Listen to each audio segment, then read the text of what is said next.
Graça e paz, irmãos, amigos, amigas, Deus abençoe a todos. Eu quero estar dando continuidade àquela reflexão que nós estávamos fazendo, pela misericórdia e compaixão de Deus, para que eu e você possamos crescer, possamos desenvolver o que Deus tem colocado dentro de nós a respeito do ministério, tá?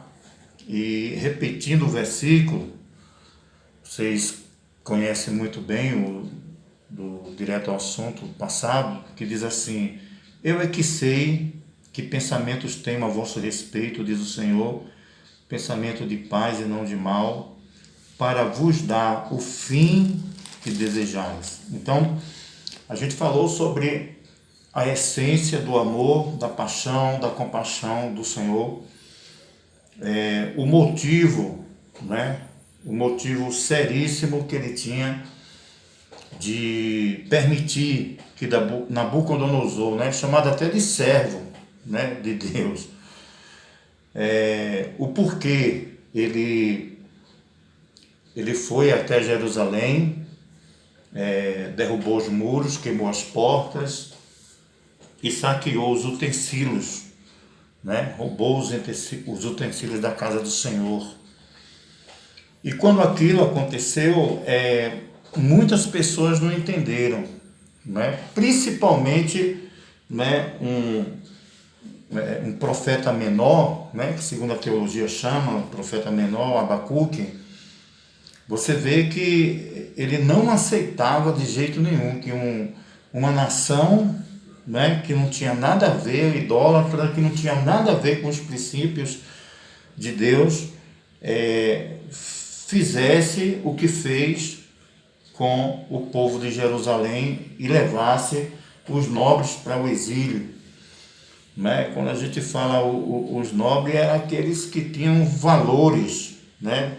Tanto no nível da arte, no nível do intelecto, no nível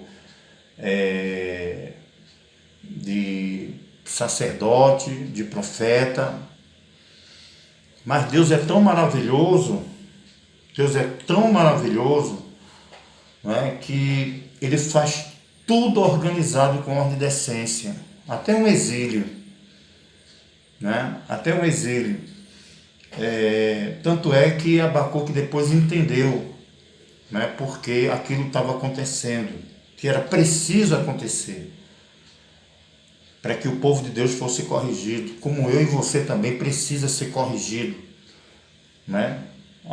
No Novo Testamento, em Hebreus, capítulo 12, versículo 11, você vai ver que a disciplina no momento não é motivo de alegria, é de tristeza mesmo, né? Mas depois que alguém é exercitado por ela, né, aí vem aquele bem-estar, aquela suavidade e aquela satisfação que você deveria estar tendo há muito tempo com Deus e não estava. Agora, quem não aceita, então, na verdade, não está sendo considerado como filho, está considerado como um bastardo. E nós vemos aqui uma promessa que eu falei, se você se lembra, que seria mentira, omissão de quem prega, de quem anuncia, se essa promessa só dependesse de Deus e não também de nós. Porque o nosso Deus é um Deus de reação. Isso é incontestável. Ele é um Deus de reação. Então ele está dizendo, olha, os meus pensamentos por vocês são pensamentos bons, né? É para dar o fim que vocês desejam, mas vocês têm que me buscar. E de todo o coração. Porque se não me buscar de todo o coração, vocês não vão me achar. O que isso quer dizer? Disposto, né, a reconhecer todos esses erros que levaram eles para o exílio, e estarem dispostos a confessar, se arrepender, abandonar, né? Você sabe que lá em Provérbios 28, 13, né? Está dizendo que aqueles que encobrem suas transgressões nunca prosperará, mas aqueles que confessam e deixam alcançará misericórdia, né? Então, veja bem, esse capítulo 29, ele deixa bem claro a organização de Deus. Jeremias, por exemplo, não foi para o exílio, não foi. Ele ficou em Jerusalém para apacentar o povo que estava em Jerusalém em grande miséria, né? E foi lá que Deus usou ele para fazer uma carta, né? Uma carta para o resto dos anciãos do cativeiro, como também sacerdotes, profetas, como todo o povo que Nabucodonosor havia deportado de Jerusalém para a Babilônia. Depois que saiu de Jerusalém, o rei Jaconias, a rainha mãe, os oficiais, os príncipes de Judá, de Judá e Jerusalém, e os carpinteiros e ferreiros. A carta foi mandada por intermédio de Elasa, filho de Safã, e de Gemarias, filho de Ilquias, os quais Zedequias, rei de Judá, tinha enviado à Babilônia a Nabucodonosor, rei da Babilônia, e dizia assim: assim diz o Senhor dos Exércitos, Deus de Israel, todos os exilados que eu deportei de Jerusalém para a Babilônia, edificai casas e habitai nelas, plantai palmares e comei seu fruto, tomai esposas e gerai filhos e filhas, tomai esposa para vossos filhos e dai vossas filhas a maridos, para que tenham filhos e filhas, multiplicai-vos aí e não vos diminuais. Procurais a paz da cidade para onde vos desterrei, e orai por ela ao Senhor, porque na sua paz vós tereis paz, né? Primeiro, Deus está dizendo que foi ele, não foi o diabo, foi ele que permitiu tudo isso, né? E segundo, ele está dizendo: olha, nesses 70 anos vocês plantem, vocês façam filhos, tá? Aumentem suas famílias, entendeu? E orem pela cidade que vocês estão, porque vocês orando por ela, elas estando bem, vocês estarão bem, certo? Você vê que o povo precisou ser corrigido, né? Precisou ser corrigido. Agora, uma das causas, né? Todo mundo já sabe, foi a desobediência de não obedecer o 7º ano que deveria a terra descansar, a terra mesmo, de plantar, de colher, né? Era o Shabat, que significa descanso, a idolatria, a rebeldia, a desobediência, e tinha um fator principal que eu quero falar agora para você.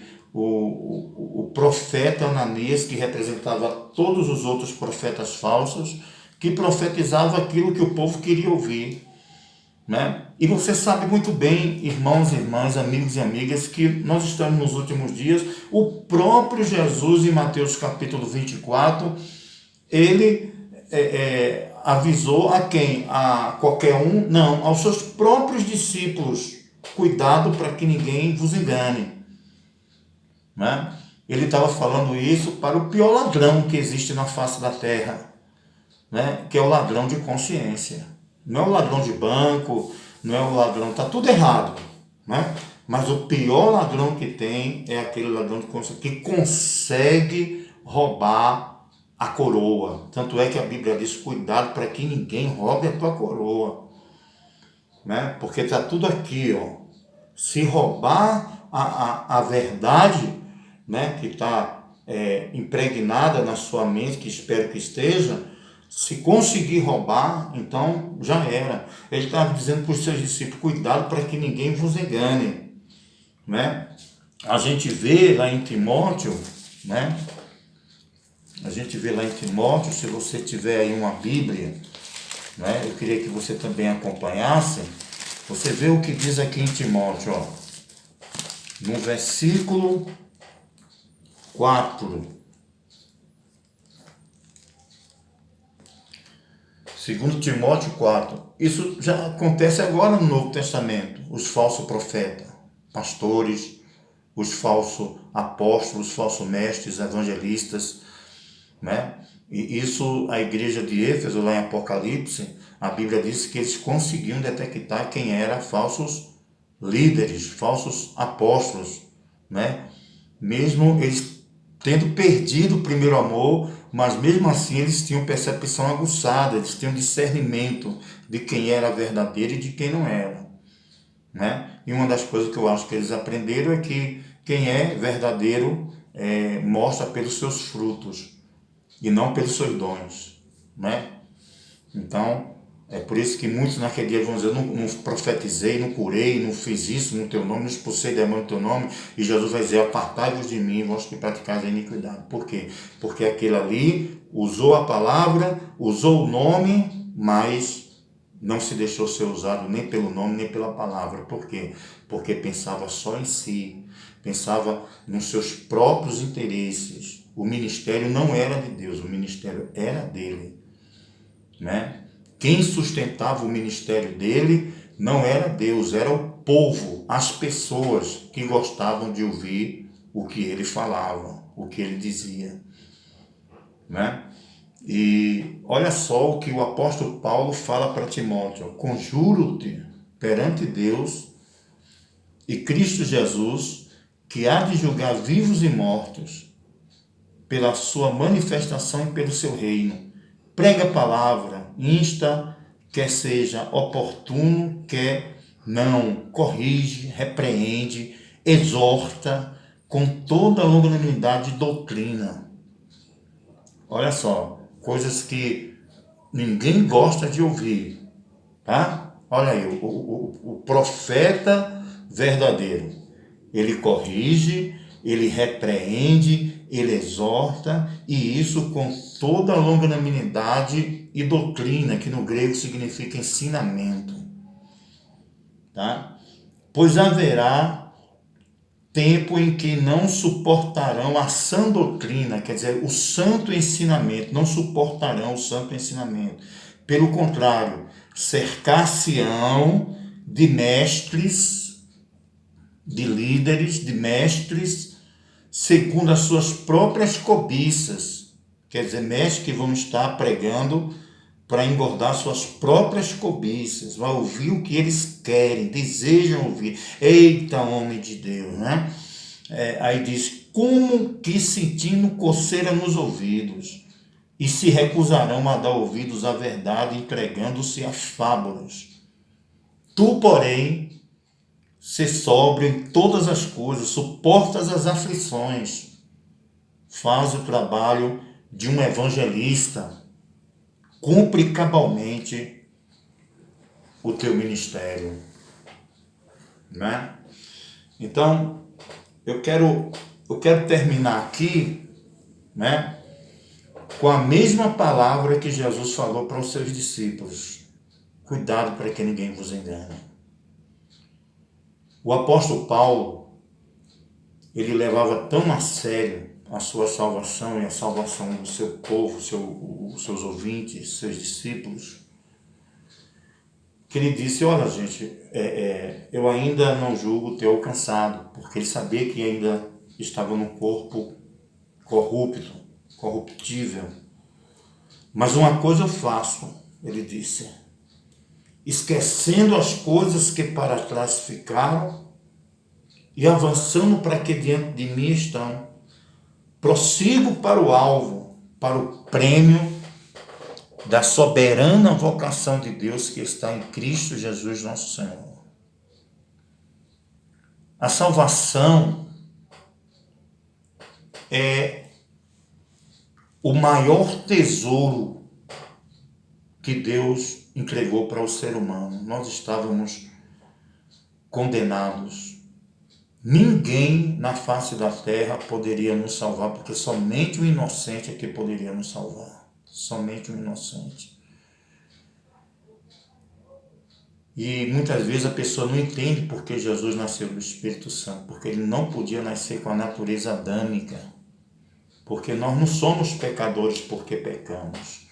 Nós somos pecadores porque já nascemos no pecado. Então Jesus olhou para a terra e não viu um justo sequer, porque nenhum teve possibilidade de nascer pelo Espírito Santo.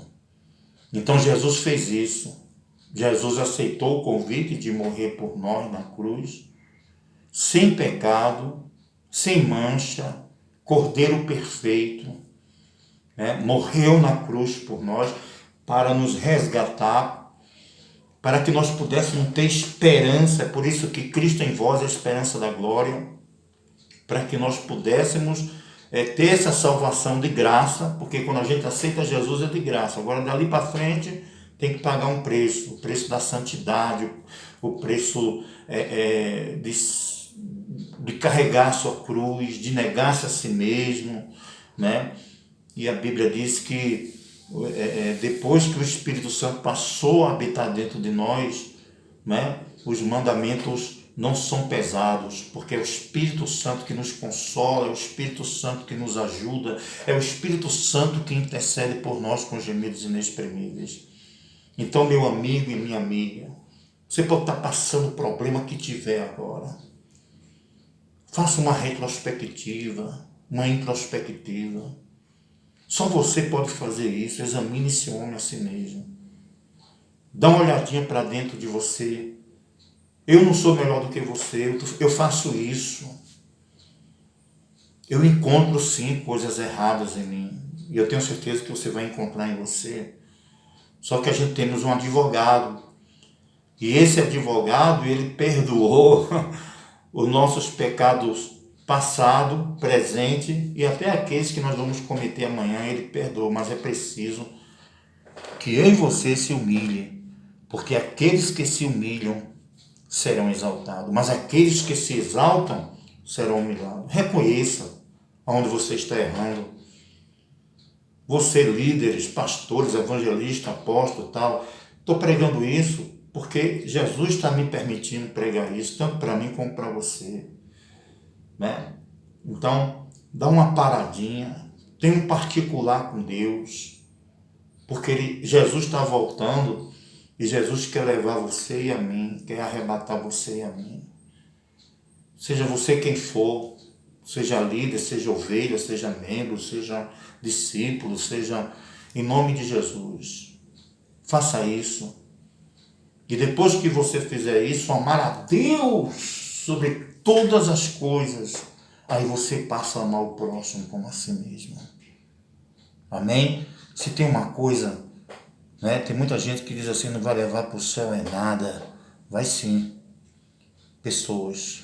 A única coisa que a gente pode levar com a gente para o céu são pessoas. Se você ama a Deus sobre todas as coisas, você pode ter certeza, você vai levar pessoas também para o céu. Vem comigo. Vamos evangelizar, vamos fazer a obra de Deus, tá? Não vamos ser religiosos. Não vamos ser.